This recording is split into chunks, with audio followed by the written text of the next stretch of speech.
Since COVID-19 came onto the scene, the number of conversations around the topic of viral disinfecting has increased exponentially, especially amongst business owners and leaders of local organizations. And with so many products and processes just coming out of the woodwork, it leaves people kind of with the question of, how is this actually done? And quite frankly, is it safe? My name is Jeff Shallow, and I work for ServPro. Now, as a company, ServPro has been providing viral disinfection services for decades.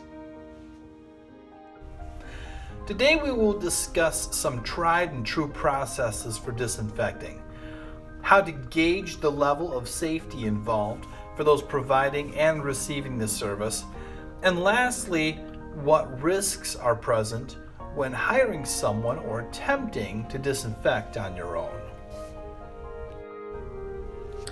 The processes we will be presenting today utilize an EPA-approved disinfectant, as well as appropriate means by which to disperse that disinfectant. It is important to note that the disinfectant being used is very much the cornerstone of the entire subject matter. As a general rule of thumb, the more dangerous or hazardous the product is, the more dangerous the process of dispersing it is. Additionally, a greater level of concern is warranted for the environment in which people would be working if that hazardous product were dispersed there. That is why the procedures that are about to be demonstrated take for granted that an EPA-approved disinfectant that is safe for human interaction will be utilized for the disinfecting, especially since there are so many safe options out there.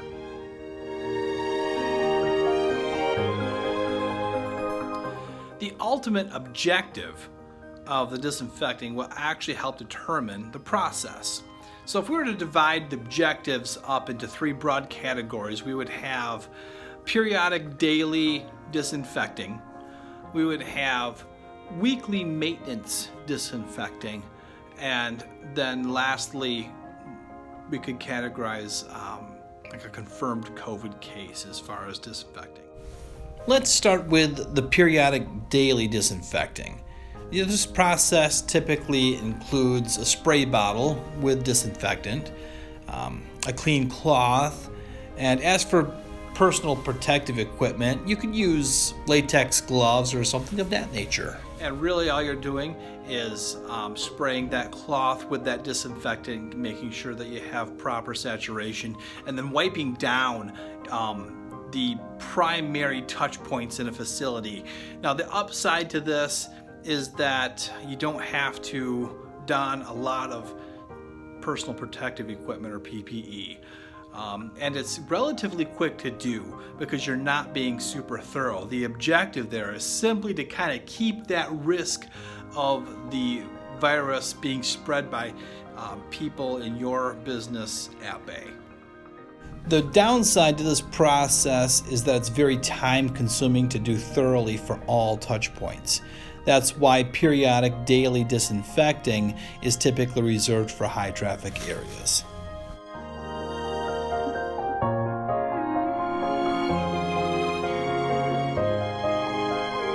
The second objective is a weekly, or in some cases a bi-weekly, maintenance disinfection. Now, this tends to be a little bit more thorough than wiping down the most trafficked touch points and such in an area. This usually will utilize a fogger, and what a fogger really is it simply creates a mist with oftentimes the same disinfectant that you're using in that spray bottle. A lot of times you'll use that same disinfectant in the fogger. Now, fogging has become very popular, and that with good reason. There's nothing magic about it, but fogging is just a way to efficiently disperse that disinfectant over a large area in a short amount of time and to actually get very good coverage.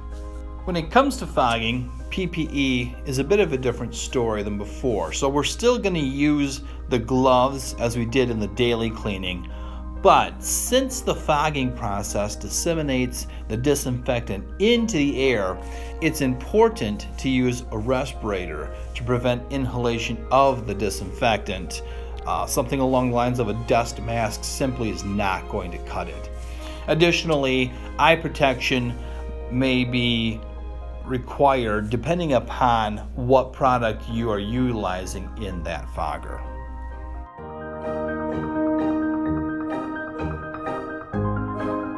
The third objective is a situation where we have a positively confirmed case of COVID.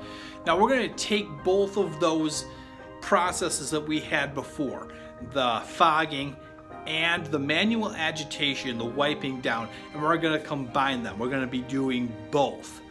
So the fogging you want to make sure you use because you want to kind of cover the whole area, but you also use that manual agitation and that wiping down to be certain that you're getting your touch points. And in this case, as opposed to what you saw in the video before where we would just kind of get the handle in the general area around a door, when it comes to a positive COVID cleaning, we're looking at wiping down that entire door. The handle, the door frame, and even the surrounding parts around that door frame are getting hit manually to be certain that we have great coverage and that disinfecting is taking place, that there's no chance of something not being covered. We're also much more thorough when it comes to what's being wiped down. Whereas on the daily, you may hit the doorknobs and the light switches, maybe the plugs, who knows, a display case. But when we're doing a confirmed case, we're wiping down mouse, and we're wiping down like a computer mouse and the keyboards, and wiping down every handle of every single drawer or cabinet that may be used for filing or whatever, wiping down surfaces that someone might possibly even lean against while they're in a relaxed state. Anything like that's being wiped down, and of course the entire facility as a whole, if there's any possibility of someone having contact with that, is being fogged. As far as PPE is concerned, the focus changes now from minimizing exposure to the disinfectant to protecting against a confirmed presence of the virus. Therefore, it becomes necessary to exercise a bit more caution. Now, the first way that we do that is we provide Tyvek suits for our crew members. What this does is it prevents that virus from spreading by means of transferring to and from the clothing. We also transition from a respirator to a full face respirator, and the reason we do that is because the mucous membranes in our eyes are a good way for the virus to find its way into our body. Now lastly, we use gloves just as we did in the other two scenarios, but in this case we tape the gloves to the sleeves of the suit so that there's no skin exposure as we're reaching and stretching and working in the environment. In some cases, we'll even double layer the gloves just for that added layer of protection. So as you can see, the objective really affects the process that is necessary to accomplish the goal of disinfection.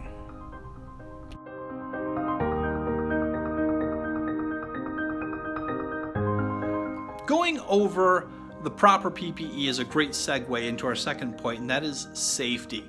Now, we've kind of already addressed the safety for those providing that service, but it is also equally important to know in advance and know for yourself if the product being used in your facility is safe for those who are going to be inhabiting it. So there are two areas that we can find information, or two primary areas where we can find information on safety of any given product. You should be able to read a fair bit of information on the label that should be on the container for the disinfectant being used. That label should include information such as what to do if it's ingested or comes in contact with somebody's eyes, but it'll also have information on appropriate ways to disperse it. Can it be fogged or not? If so, what type of fogging system?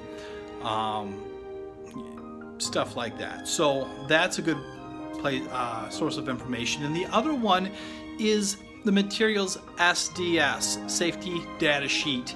And I know that most business owners are familiar with them, but in short, that safety data sheet is going to give you all sorts of information as far as how flammable or how corrosive or how combustible or how good or bad for the aquatic life this product is, and how to dispose of it properly.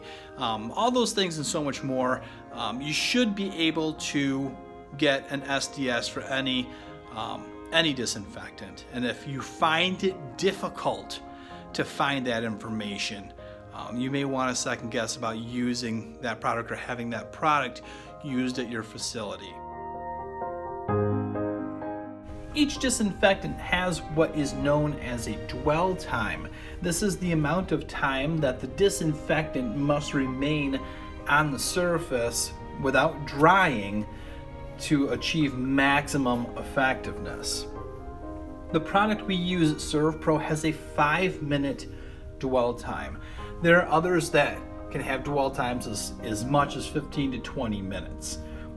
Now, the advantage of having a short dwell time is that you have your maximum effectiveness quickly, and it also gives versatility when working around electronics. So if the product that's being used in a facility has a fairly high dwell time, the risk that comes into play there is that one of two things is happening. Either the electronics could possibly be negatively affected with the amount of moisture that's being applied to achieve that 15 to 20 minute dwell time, or the electronics are just fine, but the service provider has not allowed enough dwell time to achieve that maximum effectiveness. And that's where essentially safety and risk really come into play. The final topic that we want to touch on today is that of risk. And an easy question to overlook is, what does the service provider have at risk? I mean, did they simply see an opportunity to capitalize on a situation? Or have they built a good reputation in the industry? And do they have a name to uphold? Or could they just pack up and move on if things don't go well, or if someone's well-being was endangered? Working with a reputable company not only has the potential of lowering the liability a business has in a COVID situation, it can also provide more peace of mind for everyone at that business. Now, mentioning working with a reputable company provides a good segue into our final and potentially most important area of consideration. So another area of risk that should be addressed is the company that you've hired to do the disinfecting. Are they properly insured to be doing what they're doing? For that matter, companies that have elected to designate someone from their own staff to do that, the question comes into play, are those companies properly insured to be disinfecting? By hiring somebody to do that, that does alleviates some risk from yourself. Hey, I hired somebody in here, they're licensed, they're insured, they're professionals, they've been doing this for however long. If someone should come down with it, or they believe that being in that facility was the cause of them, you can transfer that risk over to somebody else. But is the person that you're transferring that risk reputable? Are they properly protected? Have you set yourself up in a good position to say, yes, I have hired somebody who is reputable in this area? Thank you for your interest in the topic of COVID disinfecting. We hope that you have gained some valuable knowledge today. Please feel free to contact us with any questions that may be specific to your business or organization.